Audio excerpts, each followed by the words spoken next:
Riwayat Orang Kudus 16 Juni. Santo Yohanes Franciscus Regis. Orang Kudus Prancis ini dilahirkan pada tahun 1597.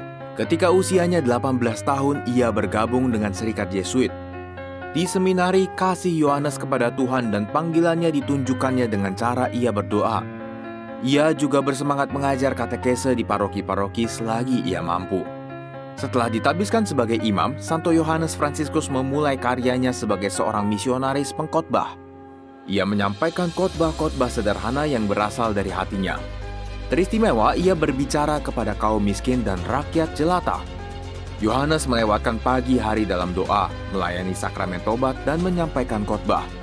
Siang hari ia mengunjungi penjara-penjara dan rumah-rumah sakit.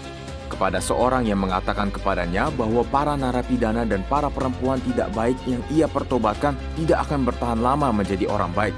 Orang Kudus ini menjawabnya, "Apabila usahaku dapat menghentikan hanya sekedar satu dosa saja, maka aku akan menganggapnya berguna."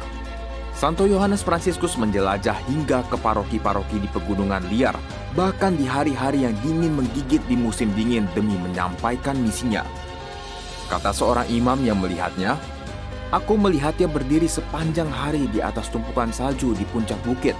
Ia sedang menyampaikan khotbah dan kemudian ia melewatkan sepanjang malam dengan mendengarkan pengakuan dosa." Suatu ketika dalam perjalanan ke suatu dusun, Santo Yohanes Franciscus terjatuh dan kakinya patah. Tetapi ia tetap meneruskan perjalanannya dengan bertopang pada sebatang tongkat dan pada bahu seorang teman. Ketika tiba di dusun, alih-alih memeriksakan kakinya, ia langsung mendengarkan pengakuan dosa. Di akhir hari itu, ketika dokter memeriksanya, kakinya telah sembuh sama sekali secara ajaib.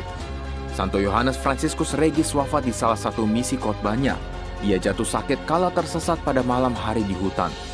Sesaat sebelum wafat, ia berseru, "Aku melihat Tuhan kita dan bundanya membukakan pintu gerbang surga bagiku."